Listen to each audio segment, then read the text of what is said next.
नमस्कार, मी संजय दायरामकुते, भूमिपुत्र प्रकल्प सामाजिक संस्थेचा सदस्य आणि मीच प्राधान्य प्रमाणपत्र देखील धारक आहे।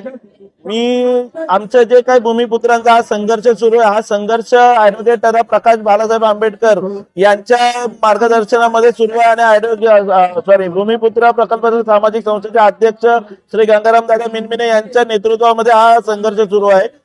दिनांक 24 जून 2025 रोजी मुख्य सचिव महाराष्ट्र राज्य यांच्या शासन दरबारी एक महत्वाची निर्णायक बैठक झाली होती। बैठकीमध्ये असा निर्णय झाला होता की 324 प्रकल्पग्रस्त प्राधान्य प्रमाणपत्र धारकांना कायमस्वरूपी नोकरीमध्ये घेण्यासंदर्भातील निर्णय झालेला असताना सुद्धा जिल्हाधिकारी रायगड कुठेतरी या निर्णयाच्या अनुषंगाने रिलायन्स व्यवस्थापन नागोठणे यांना पाठीशी घालताना आम्हाला दिसत आहेत।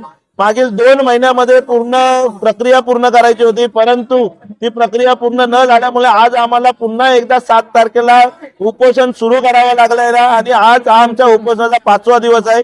तरी सुद्धा कुठेतरी आमची दखल घेतली नाही जात, परंतु आम्ही जोपर्यंत आमचा निर्णय होत नाही कायमस्वरूपी नोकरीचा तोपर्यंत आमचा उपोषण चालूच राहील।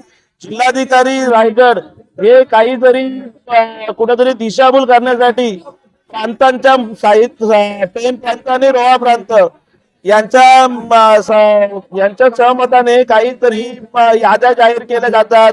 त्याच्या संदर्भात कुठेतरी खालच्या पातळीवरती लोकांपर्यंत काही पत्र पाठवले जातात, तर काही दिशाभूल करण्याचा प्रयत्न बिलकुल करू नये जिल्हाधिकारी रायगड यांनी, कारण आपण कायमस्वरूपी नोकरी जोपर्यंत देत नाही जनतेला तोपर्यंत प्रकल्प बाधित प्रमाणपत्र धारक आपला हा जो काही लढा आहे हा माघारी घेणार नाहीत। कारण आपण कुठेतरी या सर्वस्वी जबाबदार आहात की आपण रिलायन्स व्यवस्थापनाला पाठीशी घालत आहात आणि आपल्यावरती मुख्य सचिव आपण निर्णयाचा मुख्य सचिवांच्या कुठेतरी डावलण्याचा प्रयत्न सुरू करत आहात। त्यामुळे आपल्यावरती मुख्य सचिव कार्यालयामार्फत आपल्यावरती पहिली कारवाई व्हावी अशी आमची प्रामुख्याने मागणी राहील। नंतर रिलायन्स व्यवस्थापनावरती कारवाई ही झालीच पाहिजे आणि आम्हाला आमच्या हक्काची कायमस्वरूपी नोकरी मिळालीच पाहिजे अशी आमची मुख्य सचिव आता प्रामुख्याने मागणी आहे आणि ती मागणी त्यांनी पूर्ण करावी, तोपर्यंत आमचा लढा हा सुरूच राहील। धन्यवाद।